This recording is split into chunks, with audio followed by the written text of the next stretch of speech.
Bien, ¿qué vamos a ver ahora? Vamos a hablar del análisis de los valores. Cuando queremos crear un plan estratégico, debemos entender cuáles son los valores de la entidad. Puede parecer un tema obvio o de repente no tan importante, pero en el fondo lo es y mucho, porque al final cuando hablamos de plan estratégico debemos pensar por un lado que estamos generando una estrategia, pero por otro lado que tenemos que comunicar esta estrategia para que sea internalizada por cada uno de los miembros que conforman nuestra entidad no lucrativa.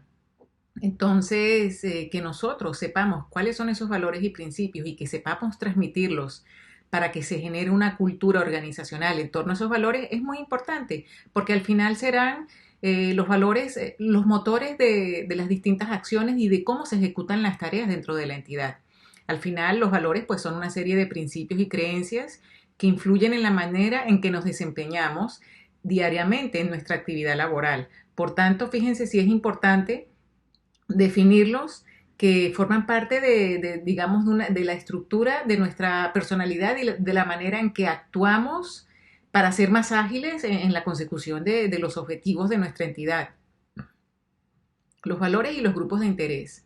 Al final tenemos que definir los valores en base a los valores de nuestra organización, pero también entendiendo cuáles son los valores de nuestros grupos de interés y cómo podemos empatizar y crear un flujo de comunicación y de valores compartidos con estos distintos grupos de interés, ya sea que hablemos de los socios, voluntarios, de beneficiarios, de los distintos actores o stakeholders que influyen en nuestras acciones. Al final es una guía para los miembros de la organización, pero es que además en base a estos valores podemos tomar decisiones tan importantes como qué tipo de partners a nivel, por ejemplo, de empresas queremos, qué tipo de alianzas estratégicas queremos tejer. Y cuando analizamos incluso ya desde el punto de vista del marketing, si hablamos de fundraising, cuáles son los valores que transmitimos y cuáles son los valores de mi público objetivo o de mi target.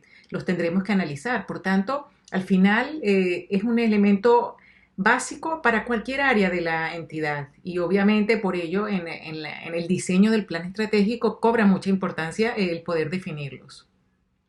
Al final, esta declaración de valores nos permite identificar cómo la organización se maneja y se gestiona a sí misma y cuál es el sistema de creencias y valores que permiten actuar a los distintos grupos de interés.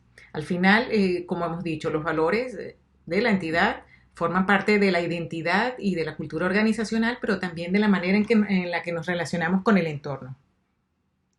Los valores tienen que ser conocidos por todos los miembros de la organización, colaboradores, e incluso debería considerarse como públicos y accesibles para cualquier persona. De hecho, si podemos entrar a cualquier página de web, ya no digo solamente de una ONG, de cualquier empresa, de cualquier organización, incluso de personas que trabajan autónomas, vamos a ver que se transmite el mensaje de cuáles son esos valores. Esto es muy importante, es algo transparente, por tanto hacerlo público y además podemos entender conocernos mejor dentro de ese diagnóstico interno de cómo estamos actuando en base a esos valores que tenemos ya, si ya los tenemos definidos, si los queremos analizar y repensar o incluso en pensar en ellos en primera vez, porque al final hay un abanico posible de distintas formas de organizarse en el sector asociativo.